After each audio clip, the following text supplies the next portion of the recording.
안녕하세요. 옛 이야기입니다.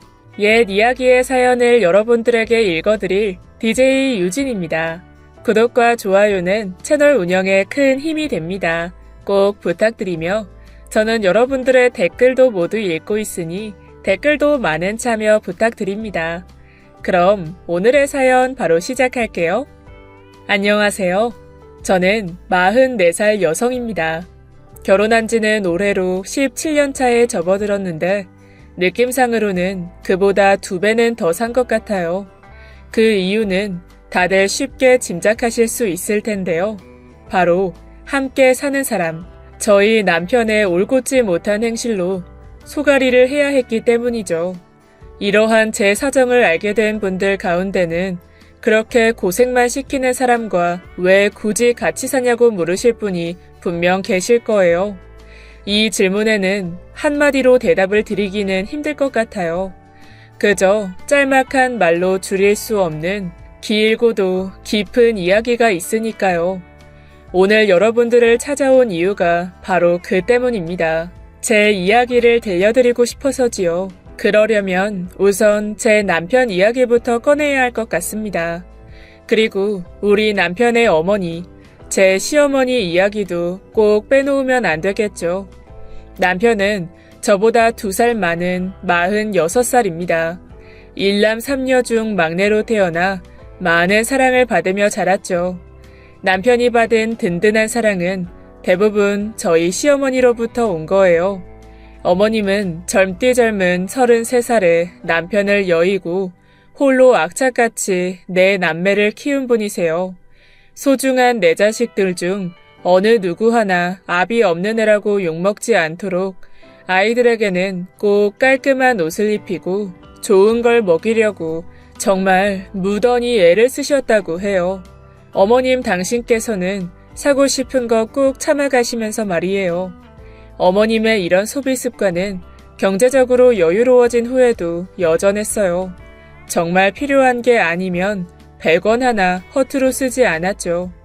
전 이런 어머님을 보면서 존경스럽기도 하지만 갖고 싶은 게 더 많았을 젊은 시절에는 어떻게 참으셨는지 궁금증이 일기도 했어요. 그러던 어느 날 어머님께 원래 무력이 없는 성격인지 아니면 뭔가 사고 싶어도 억지로 참으셨던 건지 여쭤보았죠. 어머님은 제가 조심스럽게 건넨 질문에 슬픔이 비치는 미소를 띄우며 대답을 해주셨습니다.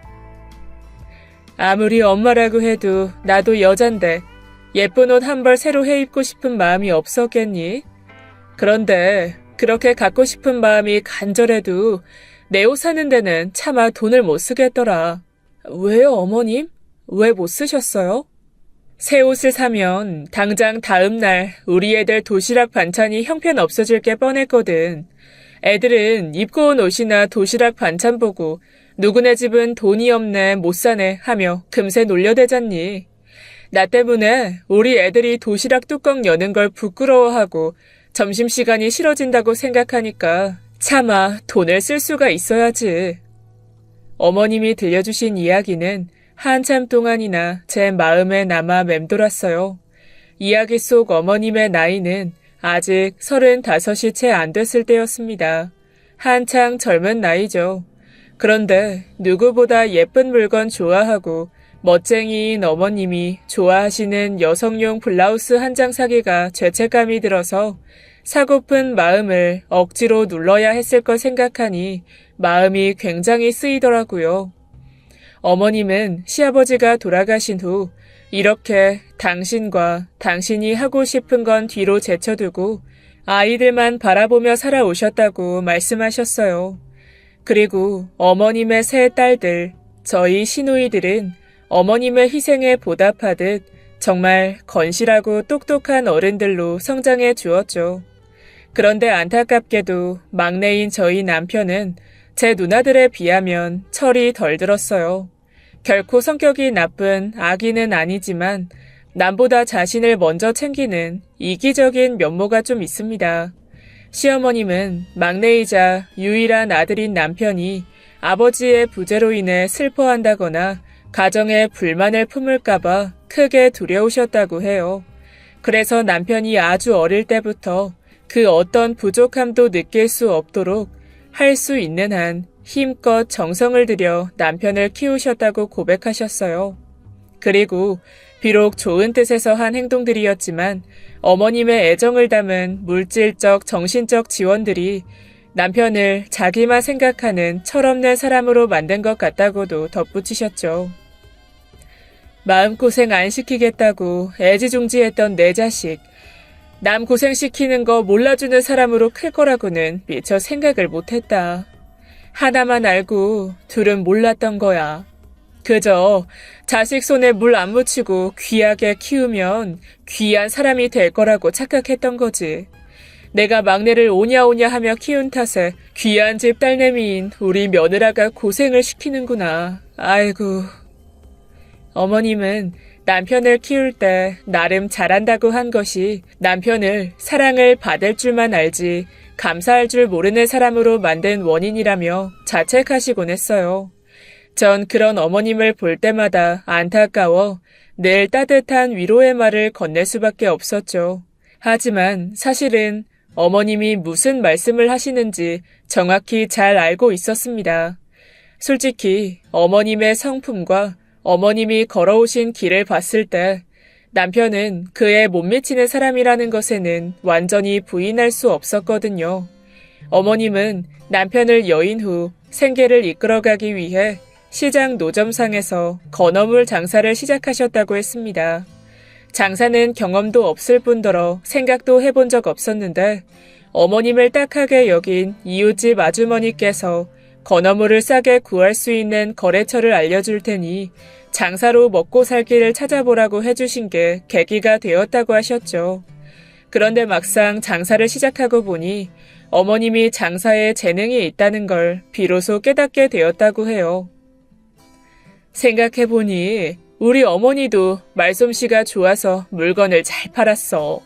상대방이 뭘 원하는지 뭘 좋아하는지 귀신같이 알아채고 필요한 걸 재빠르게 구해다 주셨으니까.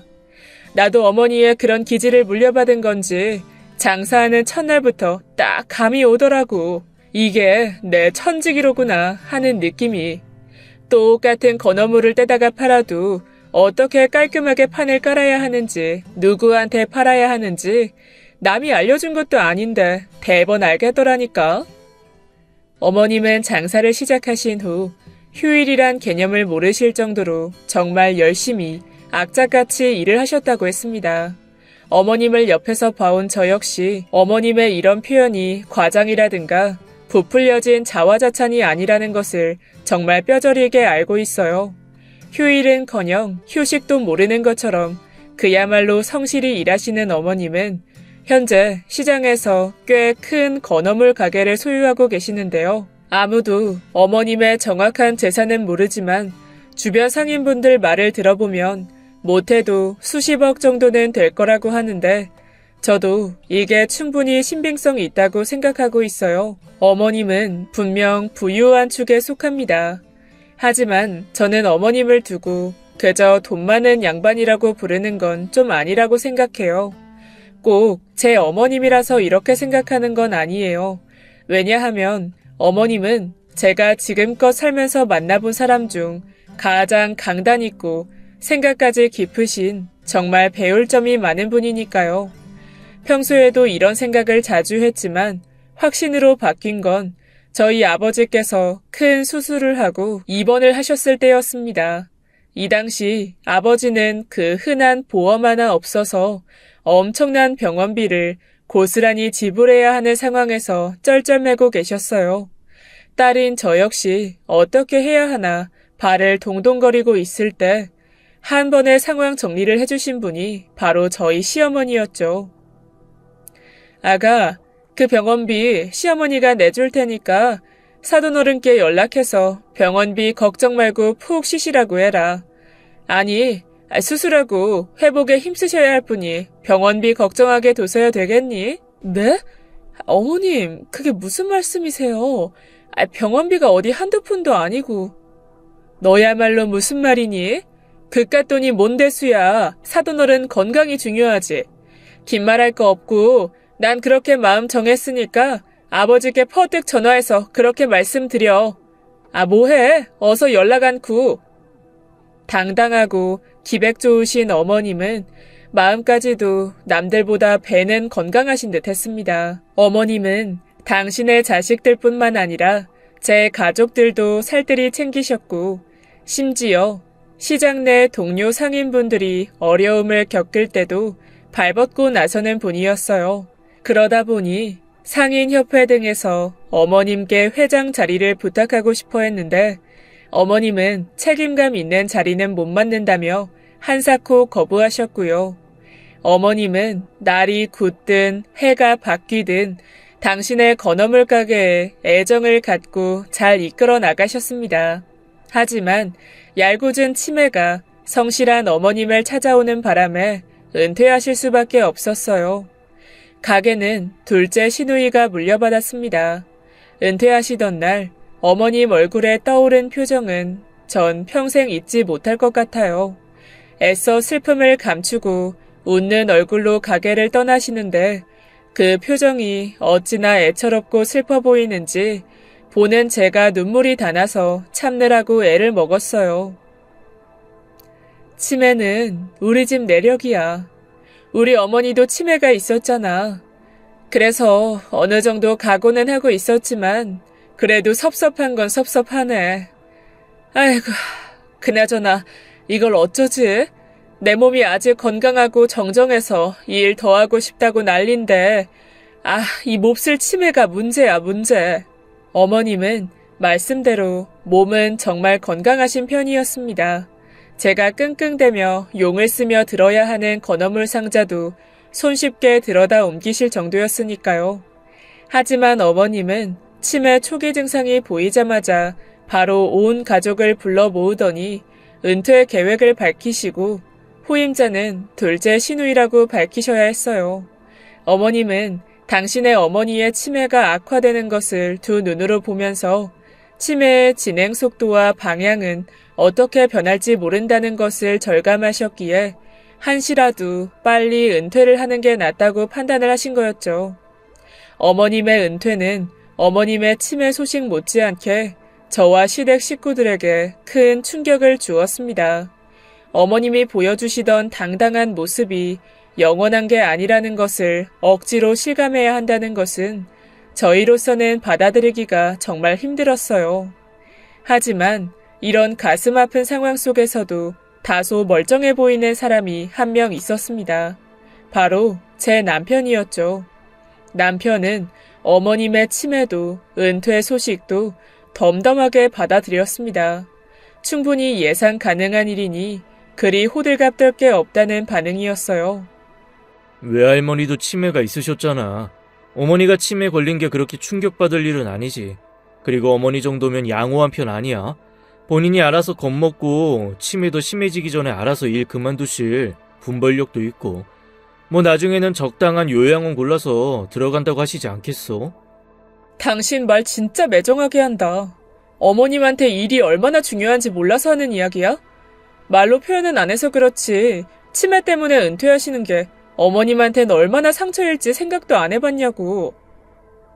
왜 이렇게 오버해? 당신이야말로 너무 심각하게 생각하는 거 아니야? 그리고 당신 뭔가 착각하고 있는 모양인데 치매 있는 양반이 일하겠다고 고집 피운다고 생각해봐. 그거 진짜 골치 아픈 거 아니야? 본인이 알아서 본인 몸 챙기겠다고 은퇴하는 건데 그게 뭐가 슬픈 일이라고. 나 참. 남편은 어머님의 치매나 은퇴로 당장 자신이 받을 손해는 없었기에 이 모든 일이 그리 크게 다가오지 않는 모양이었습니다. 전 이런 남편의 행동을 보면서 너무하는 게 아닌가 속으로 생각했죠. 사실 남편은 저와 결혼식을 올리고 1년 뒤에 다니던 회사를 퇴사했어요. 남 밑에서 일하는 건 자기 성미에 안 맞는다는 게 이유였죠. 하지만 남편이 일을 그만둔 것은 어머님의 지원을 기대했기 때문이었습니다. 회사를 그만두면 어머님께서 재정적인 지원을 해주실 거라고 너무나 당연한 듯이 바라고 있었죠. 회사를 나온 남편은 어머님의 지원 아래 바로 사업을 시작했습니다. 전 남편이 사업 말고 꾸준히 회사를 다녀줬으면 하는 마음이 컸지만 남편은 부인이든 누구든 남의 말을 들을 사람이 아니었기 때문에 남편의 사업 실행을 말릴 사람은 아무도 없었죠. 그래도 다행인 건 남편의 사업이 그럭저럭 괜찮게 굴러갔다는 거예요. 소위 말하는 대박은 아니었지만 그래도 사장인 남편은 달마다 대기업 부장 월급 정도는 벌어왔습니다. 하지만 문제는 남편의 씀씀이가 너무 크다는 거예요.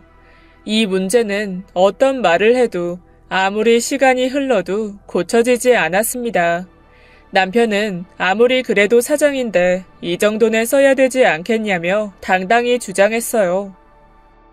이래서 집에서 살림만 하는 사람하고는 대화가 안 돼. 당신 눈에는 그냥 내가 헛돈 쓰고 다니는 걸로만 보이지? 그저 악착같이 벌기만 해서는 큰 돈은 절대 못 모아. 내가 하는 건 말이야, 투자라고 투자. 알겠어? 돈이라는 건 적당히 풀어주기도 해야 들어오기도 하는 법이라고. 지출을 조금만 줄이라고 하는 저에게 남편은 투자를 운운하며 제 말은 듣는 척도 하지 않았어요. 그러면서 남편은 제가 돈 문제로 자기를 괴롭힌다며 그래서 집에 들어오기 꺼려진다며 말도 안 되는 트집을 잡으면서 자신의 늦은 귀가를 제 탓으로 돌리기도 했습니다. 전 이런 남편의 말에 화가 나고 섭섭해서 눈물이 그렁그렁한 채 항변을 해야 했어요. 그래, 난 사업가가 아니라서 밖에서 사업하는 사람 고충은 잘 몰라. 그건 미안하게 생각해. 그래도 말이야, 당신 말은 좀 조심해서 해야 되는 거 아니야? 당신 하는 말이 나한테 얼마나 상처가 되는 줄 알아?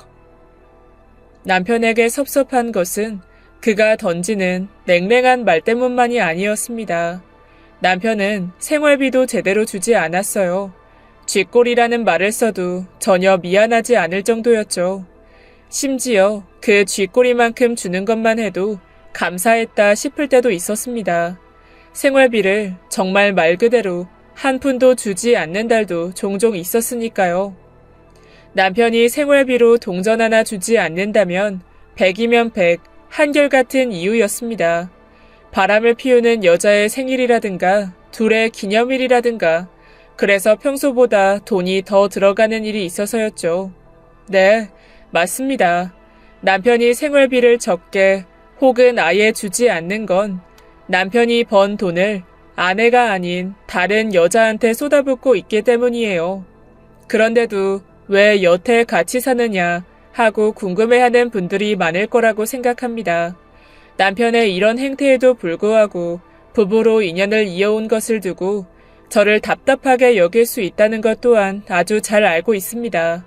아니면 제가 경제 능력이 전혀 없어서 혼자 먹고 살 자신이 없어서 이혼은 못하고 참고 사는 거라 여기고 동정할 수도 있다는 것도요. 하지만 전 먹고 살 걱정 때문에 남편과 헤어지지 않은 게 아닙니다. 솔직히 말씀드리자면 먹고 사는 건 전혀 문제가 되지 않았습니다. 오히려 웬만한 사람들보다 풍족하게 잘 먹고 살았다고 봐도 무방할 것 같아요. 이런 반전의 배경에는 물론 제 든든한 시어머니가 계셨기 때문이에요. 어머님은 제가 남편 때문에 재정적으로 혹은 심리적으로 고통을 겪지 않도록 늘 챙겨봐 주시고 돌봐 주셨습니다. 남편이 생활비를 아예 주지 않는 달에는 어머님이 오히려 더 화를 내시곤 했는데 이윽고 마음을 가다듬고는 저에게 미안하다며 사과를 하셨죠. 정작 고생하는 너도 쓸데없는 화를 안 내려고 참는 마당에 나이도 한참 많은 시애미가 며느리 앞에서 부끄러운 줄 모르고 흥분해서 난리를 부렸구나. 마음 넓은 네가 잘 이해해 주길 바란다. 난 그저 네가 내 며느리인 게 고맙고 자랑스러울 뿐이야. 그래서 네가 행복하게 잘 살았으면 하는데 아들 녀석이 원체 글러먹었으니 에휴, 내가 네 얼굴 볼 면목이 없다. 어머님은 제 남편의 모자람을 철저히 당신이 잘못 키운 탓으로 여기고 남편으로 인해 제가 하는 모든 고생에 대해 진심으로 마음 아파하셨어요. 스스로 죄인임을 자처하신 어머님은 남편을 대신해 저에게 생활비를 주겠다고 하셨어요. 심지어 그래야 당신 마음이 조금이라도 편해질 것 같다며 제가 돈을 받아준다면 오히려 당신을 위해서 좋은 일 하는 거라며 간청하시듯 제안하셨죠. 물론 전 어머님의 제안을 거절했어요. 하지만 어머님이 어찌나 단호하신지 더 이상 버텨봤자 소용이 없을 거라는 생각이 들어 어머님이 원하시는 대로 하기로 했습니다. 게다가 돈을 받아달라고 말씀하시는 어머님의 눈빛이 너무 슬퍼 보여서 더 이상 거절했다간 정말 큰 불효자식이 될 것 같았어요. 전 어머님께 진심으로 감사하다는 인사를 드리고 어머님이 주신 돈 소중하게 잘 아껴 쓰겠다며 감사의 말씀도 잊지 않고 드렸죠. 남편을 대신해 어머님이 저를 챙겨주신 것은 사실 다른 이유도 있습니다. 사실 전 남편과 결혼식을 올리고 나서 첫 3년은 어머님 댁에서 살았어요. 당시 남편은 어떻게든 어머님께 지원을 받아서 퇴사하고 사업을 할 계획이었습니다. 그래서 남편은 결혼 선물로 사업 자금과 신혼집 중 하나를 택하라는 어머님의 제안에 신혼집을 포기하고 사업 자금을 지원받기로 한 거였죠. 전 새 아파트로 신혼집을 해주겠다는 어머님의 제안을 물리치고 퇴사와 사업을 선택한 남편이 원망스럽게 느껴졌습니다. 그 때문에 신혼생활을 시어머니 집에서 보내기까지 해야 한다니 이건 해도 정말 너무한다 싶었죠.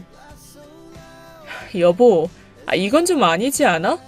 아니, 다니던 회사 그대로 잘 다니기만 하면 집도 한 채 딱 해주시겠다잖아. 왜 그걸 걷어차고 굳이 사업을 하겠다고 나서는 거야?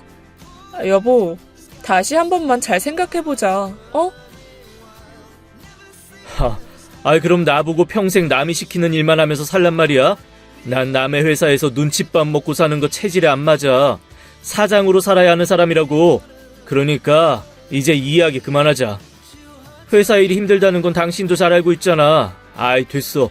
내일 회사 출근하면 바로 사직서 낼 거니까 그렇게 알고 있어. 두고 보라고. 내가 사업으로 성공해서 내 덕에 당신 잘 먹고 잘 살면 나보고 잘했다고 칭찬할걸? 남편의 사업이 과연 남편의 바람대로 성공할지 우려스러운 가운데 제 마음에 가장 큰 걱정을 끼친 요인은 또 따로 있었어요. 그건 바로 다름 아닌 같이 살게 될 시어머니였죠. 상견례와 결혼식 때 본 것이 전부였던 낯선 시어머니와 같이 살 생각을 하니 눈앞이 캄캄했거든요. 물론 지금은 그 어떤 누구보다 존경하고 사랑에 못지않는 분이지만 사실 외모나 첫인상으로 따지자면 어머님은 그리 호감 가는 편은 아니었습니다. 그도 그럴 것이 어머님은 귀골이 남들에 비해 월등히 장대하고 눈빛도 굉장히 매서우세요. 거기에 목소리도 걸걸하고 큰데 말투도 남자 같아서 어머님의 목소리를 처음 들었을 때는 비록 티는 안 냈지만 속으로 정말 깜짝 놀라기도 했고요. 와, 성격 장난 아니실 것 같은데 살면서 평생 단 한 번도 말싸움이나 기싸움에서 져본 적 없으시겠지? 어머님의 남다른 체격과 날카로운 눈매를 보고 저는 어머님을 강인해서 부러질 일 없는 강철 같은 인물이라고 생각했습니다. 하지만 정말 젊은 나이에 과부가 되어 아이 넷을 키웠다는 이야기를 듣고 나서는 어머님의 강인함이 타고난 게 아니라는 걸 비로소 깨닫게 되었어요. 그리고 그것을 계기로 어머님이라는 사람에 대해 제가 편견을 갖고 있는 게 아닌가 의심을 하게 되었던 것 같아요. 같이 살면서 옆에서 지켜본 어머님은 과연 의젓한 여장부이시긴 했습니다. 배포도 크고 손도 크고 생각하는 게 남과 달랐죠. 하지만 배짱이 큰 만큼 정도 많고 속도 깊으셨습니다. 솔직히 말씀드리자면 제 부모님 어떤 분과 견주어도 우리 어머님의 깊은 속에 비할 바가 못 될 것 같다는 생각도 여러 번이나 하게 됐죠. 저희 부부는 어머님과 약 3년간 같이 살다가 분가했습니다. 그런데 지금 생각해보면 어머님과 함께 살았던 그 3년이 제 결혼 생활에서 가장 행복했던 게 아닌가 해요. 남편은 어머님 댁에서 살 때 그나마 행실을 바르게 하고 저에게도 잘해주려고 했던 것 같아요. 그렇지 않으면 어머님의 불호령이 떨어질 게 뻔했으니까요. 막내, 내일은 네 와이프 생일이니까 어디 무슨 일 핑계대고 늦게 들어올 생각 꿈도 꾸지 마라. 무슨 일이 있어도 일찍 들어와. 알겠어? 그리고 들어올 때 빈손으로 오지 말고 아가가 좋아하는 딸기 듬뿍 올라간 생크림 케이크랑 장미꽃 사들고 들어오라고. 어머님 댁 지붕 아래 사는 한 저나 남편이나 잘못을 하면 혼나기는 마찬가지였습니다. 혈육이라고 해서 혹은 며느리라고 해서 그냥 봐주기 같은 건 없었어요. 하지만 신기하게도 어머님께는 혼이 나도 기분이 나쁘다거나 하는 부정적인 감정은 전혀 일지 않았습니다. 그 이유는 어머님이 원체 무사태평한 성격에 웬만한 일로는 일절 목소리를 내는 일이 없었기 때문이에요. 덕분에 저는 남이나 매한가지인 어머님과 살면서 제 친정 어머니와 사는 것과 별반 다르지 않게 마음 편하게 생활할 수 있었습니다. 심지어는 우리 어머님이 내 친부모보다 간섭을 훨씬 덜하는 게 아닌가 싶을 정도였죠. 이런 제 짐작은 전혀 착각이 아니었습니다. 어머님은 잘못을 바로 잡아주는 지적을 하면 하셨지 결코 감정적으로 하는 잔소리를 하시는 분은 아니었으니까요. 그리고 심지어 어머님은 같이 사는 저와 남편은 살뜰히 챙기시면서 당신 일은 결코 저희에게 시키려 들지 않으셨어요. 심지어 식사하실 때 쓴 식기 하나 저에게 설거지를 시키지 않으셨는데 그러면서 어차피 자기 먹을 거 만든다며 아침 일찍 일어나 주방에서 저와 남편도 먹을 양으로 전부 후딱 만들고 출근을 하곤 하셨어요. 부지런한 어머님은 늘 세 사람 몫의 일을 해내시곤 했는데 전 어머님께 미안한 마음에 어머님이 일어나 부엌에 나오시는 소리를 들으면 냉큼 일어나 일손을 거들곤 했어요. 그럴 때마다 어머님은 화를 내다시피 하시며 저를 말렸지만 제가 끝까지 같이 요리하겠다고 우기자 지낸 척하면서 앞치마 하나를 더 건네주셨고요. 난 분명히 전부 나 혼자 할 수 있다고 굳이 도울 필요 없다고 했어. 기억하지? 나중에 내가 시집살이 시켰다면서 울면 안 된다. 어머님은 굳이 말리는데도 옆에서 돕겠다고 우기는 제가 고맙고 귀여웠던 모양이었습니다. 그러면서도 며느리 앞이라고 채통은 지키고 싶었는지 노골적으로 좋은 티를 내지 않으려고 괜히 싱거운 말씀을 하셨죠.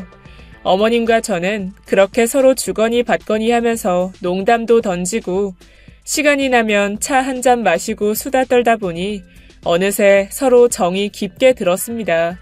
그렇게 3년을 꼬박 채우고 지내고 나니 독립해서 나올 때는 섭섭한 마음이 들 정도였죠. 어머님 역시 섭섭하긴 마찬가지였는지 이사 가는 날에는 남에게 우는 모습 보이기 질색하시는 분 눈에도 눈물이 살짝 맺혔죠. 시애미 모시고 사느라 고생했다. 나야 아들이랑 며느리랑 북적대고 살아서 외롭지 않고 좋았지만 젊은 부부가 언제까지고 어른 모시고 살 수는 없는 노릇이지. 에휴, 나이 들어서 그런가 좋은 날에 눈물이 나오고 난리야.